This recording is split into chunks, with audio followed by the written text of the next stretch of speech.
Hello and welcome to Fast and Factual. I'm Utsaf Parekh and here are the top stories of the day.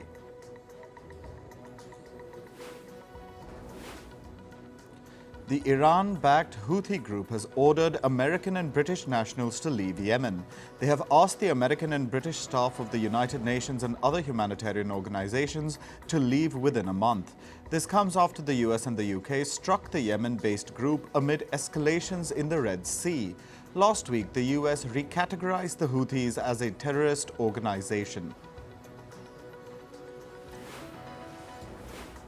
Egyptian President Abdel Fattah al-Sisi accused Israel of impeding aid deliveries to Gaza. Al-Sisi has accused Israel of holding up aid deliveries from the Rafah border. He said that previously about 600 trucks were being sent to Gaza daily.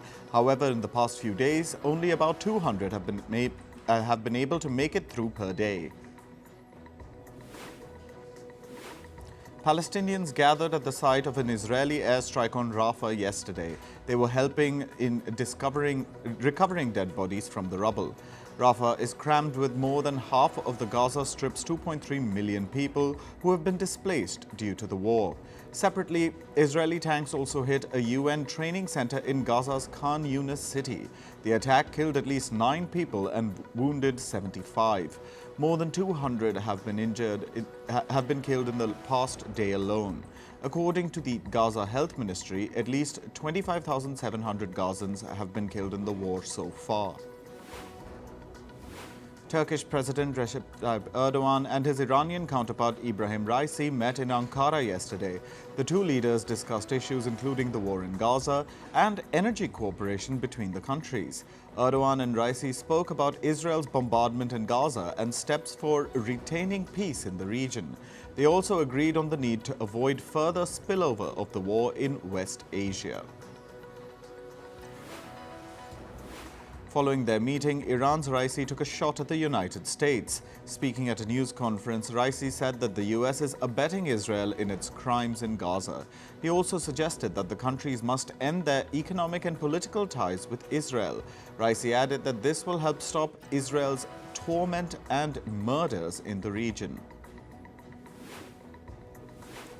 Iran's hardline Guardian Council has banned former President Hassan Rouhani from standing for an election in March. Rouhani has been barred from contesting for Iran's Assembly of Experts. As Iran's Supreme Leader Ali Khamenei turns 84, the new assembly is expected to play a significant role in choosing his successor. In a statement, Rouhani criticized the Guardian Council's ruling as politically biased. Russia has accused Ukraine of deliberately shooting down a Russian military transport plane. Moscow said that the plane was carrying 65 captured Ukrainian soldiers. The plane was shot down near the village of Yablonovo in the Belgorod region. A local official said that all 65 people and 9 crew members were killed in the attack. French President Emmanuel Macron is due to attend India's Republic Day celebrations tomorrow. He has been invited as the guest of honor for this year's event. Ahead of the celebrations, Macron is visiting the city of Jaipur with Indian Prime Minister Narendra Modi. Thailand's Constitutional Court has found Pita Lim Jonat not guilty of violating election law. The court has ruled that he was not wrong in holding the shares of a television station. That's because the firm had no broadcast concession and was not a mass media organization. Earlier, Pita Lim Jonat was blocked from becoming the Prime Minister of Thailand over this case. This was after his Move Forward party emerged as the surprise winner in Thailand's parliamentary election last May. US lawmakers met with Taiwan's President-elect Lai Ching-te and current President Tsai Ing-wen yesterday. This was the first delegation of US lawmakers to visit Taiwan since Lai won the presidential election earlier this month. During the meeting, Lai said he hoped for America's continued support for Taiwan amid threats from China. The US officials assured him of Washington's flourishing support for Taipei. Meanwhile, Chinese Foreign Minister Wang Yi held talks with his counterpart from the island nation of Nauru. The two countries signed a joint communique on the resumption of diplomatic relations. Earlier this month, Taiwan cut diplomatic ties with Nauru. This was after the island nation expressed its intentions to seek formal ties with China. Nauru has become Taipei's first diplomatic ally to switch to Beijing after Lai Ching-te won the presidential election. At least 39 people have been killed and 9 injured in a fire in China. The blaze erupted in the basement of a shop in China's Jiangxi province. Footage showed smoke billowing from buildings while people jumped from windows. President Xi Jinping has called for an investigation into the fire. In Sri Lanka, activists and opposition supporters protested outside Parliament yesterday. They held demonstrations against the country's online safety bill that seeks to regulate online content. The bill proposes jail terms for content that Colombo deems illegal. Protesters are concerned that the law will be used to muzzle free speech in Sri Lanka. However, President Ranil Wickremesinghe's government says that the bill is aimed at battling cybercrime, including child abuse, data theft, and online fraud. In climate news, chaotic conditions continue to prevail in the northern parts of India due to dense fog. The fog is obstructing roads, leading to disrupted travel plans. Several trains were cancelled and delayed due to the weather conditions. The Indian Meteorological Department predicts that the situation will continue for the next 5 days. Meanwhile, the Pakistani city of Lahore is also experiencing reduced visibility due to dense fog. Several flights were delayed and diverted due to the fog. Lahore recorded a minimum temperature of 5 degrees Celsius. According to Pakistan's Meteorological Department, a cold wave will intensify over the next few days. Heavy snowfall blanketed parts of central Japan. The town of Sekigahara received around 45 centimeters of snow. Traffic near the town's highway came to a halt due to the blocked roads. Snowplows and workers were seen clearing the roads. Tropical cyclone Killi is moving closer to Australia's northeast coast. According to officials, the storm is expected to make landfall today. Australia's Bureau of Meteorology has deemed it a Category 2 storm. Heavy to intense rainfall is expected in parts of Australia's northeast. The banks of the River Ouse in England's Yorkshire burst after Storm Jocelyn hit the UK.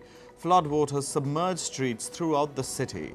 A bridge in the southwest of Yorkshire was closed due to the rising waters. Jocelyn is the 10th named storm to hit Britain this storm season. An ongoing dry spell in the Amazon rainforest has been attributed to climate change. According to a group of international scientists from World Weather Attribution, the climate crisis has impacted rivers and killed endangered dolphins. The condition can push the Amazon region to a point of no return. Scientists conducted the world's first successful embryo transfer in a white rhinoceros in Kenya.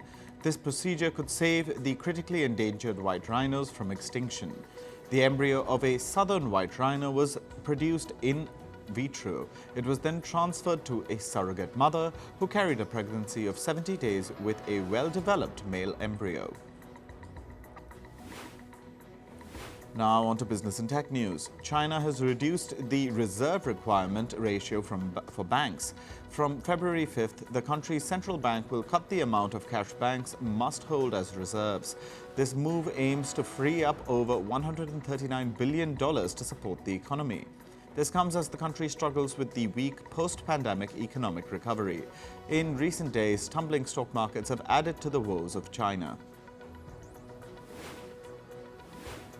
Meanwhile, a key foreign bondholder group is reportedly joining the bankruptcy petition against China's Evergrande.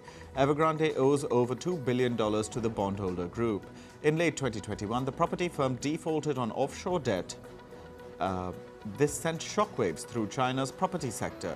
The developer has around $300 billion in liabilities.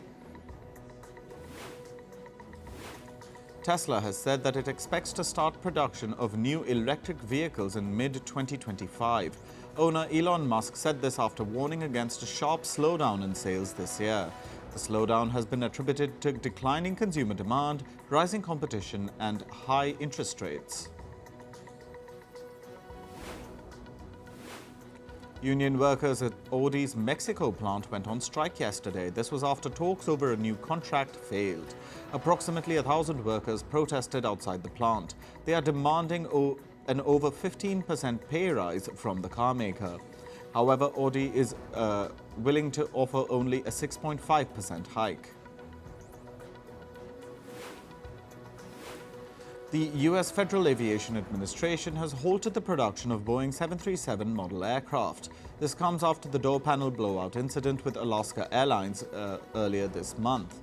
The FAA has said that it will not allow any production expansion until the quality control issues are resolved. However, it added that the grounded 737 MAX 9 jets can start flying after inspections. The U.S. state of Washington has struck a $150 million settlement with drug maker Johnson & Johnson. This is over the firm's role in the opioid addiction crisis. Since the 2000s, companies have agreed to pay more than $50 billion to state and local governments. This is to settle claims that they played a part in creating the U.S. opioid crisis. Hackers of cryptocurrency platforms stole around $1.7 billion in 2023. This is around 54.3% lower than the year before. The data is according to an American blockchain analysis firm, Chainalysis. Although stolen funds have more than halved, the number of individual hacking incidents grew last year. Cyber attacks have been a persistent challenge for the crypto industry.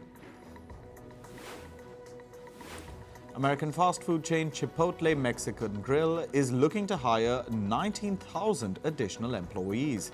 The company is looking to expand its workforce ahead of what it calls burrito season.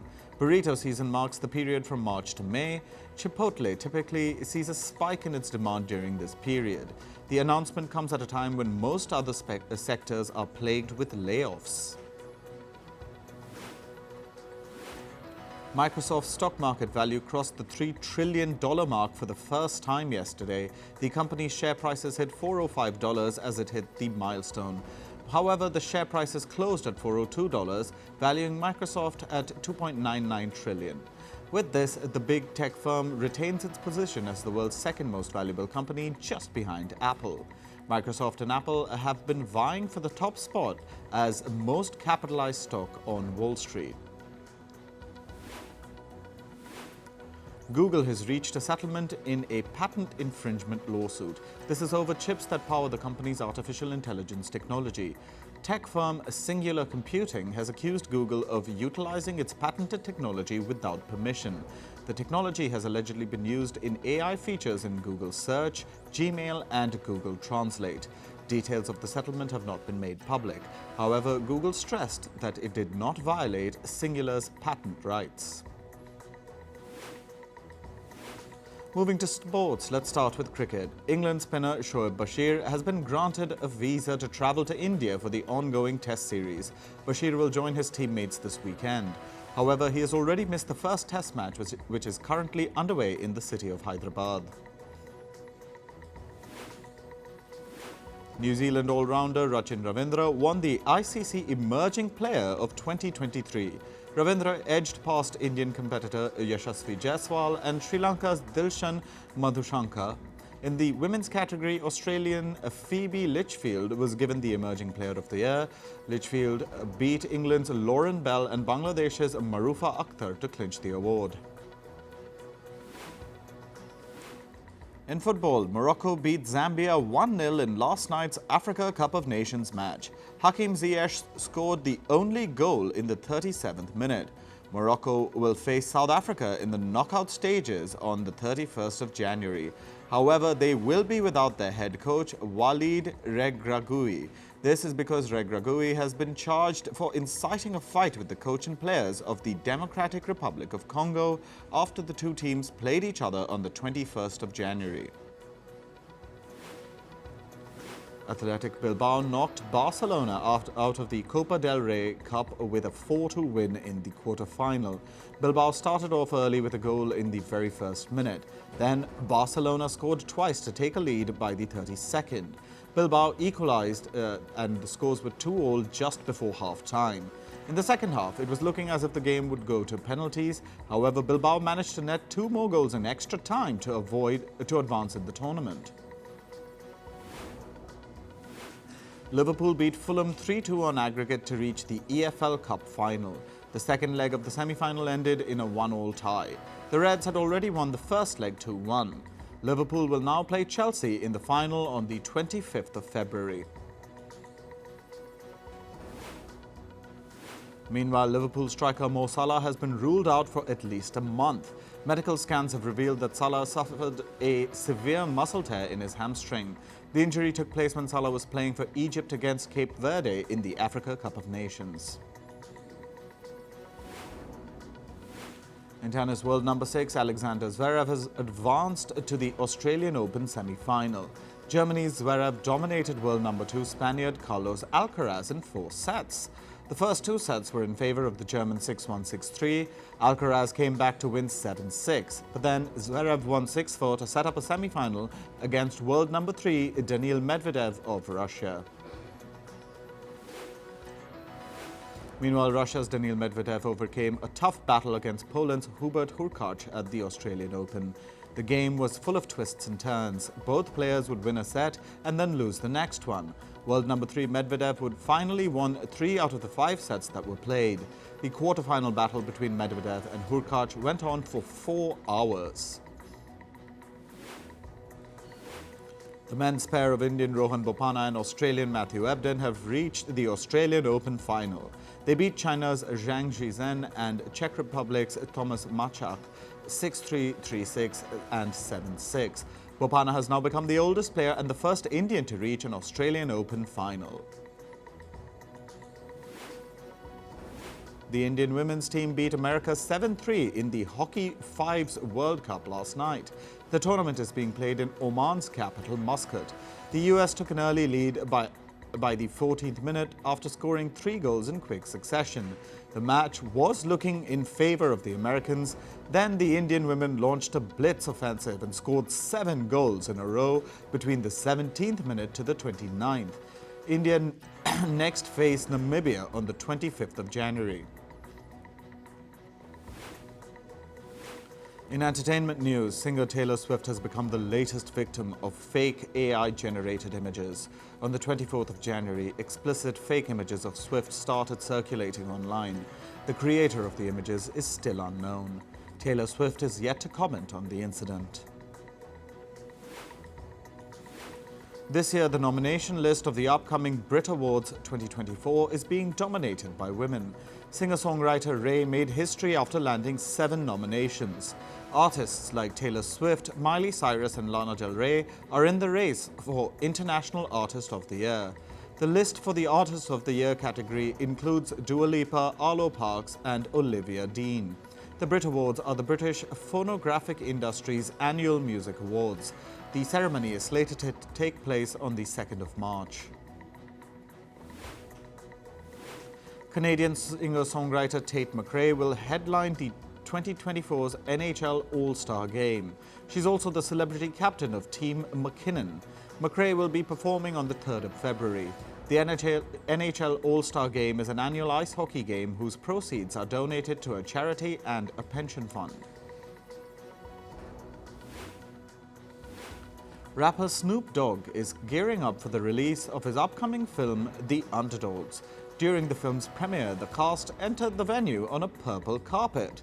Talking about the film, Snoop Dogg said that it is inspired by his experience as a coach and mentor for his football team. The film will start streaming from the 26th of January. The premiere of Bob Marley's biopic became a royal affair in Jamaica. The red carpet was graced by Prince Harry and Meghan Markle. The biopic Bob Marley One Love celebrates the life of the musician who inspired generations with his message of unity and love. The film will release in theatres on the 14th of February. Meanwhile, the premiere of the upcoming film All of Us Strangers took place in London. The star-studded affair saw the attendance of actors Andrew Scott, Paul Mescal and Claire Foy. The story of the film is about a writer who leads a lonely life in London City. The movie will hit theatres on the 26th of January. Netflix released the first trailer for its upcoming series Avatar: The Last Airbender. The series is a live-action adaptation of the popular animated series. The story revolves around a young boy who wants to master the art of 4 elements: earth, water, fire, and air. The 8-episode show will start streaming from the 22nd of February. As per actor Ryan Reynolds, the shooting of Deadpool III has wrapped up. He took to social media to thank his cast and crew who battled the wind, rain and strikes. Actor Hugh Jackman wrote on social media platform X that he loved every minute of making the film. The movie will release on the 26th of July this year.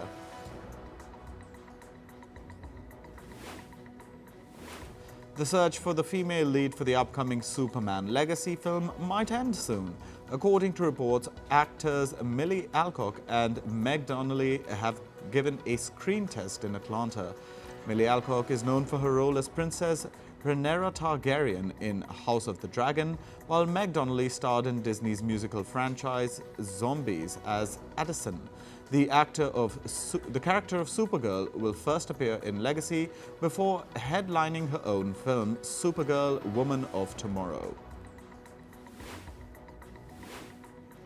Jon Stewart is returning to The Daily Show as host and executive producer. He will host the show from the 12th of February throughout the 2024 US elections. Stewart hosted the show from 1999 to 2015, which won him 24 Emmy Awards.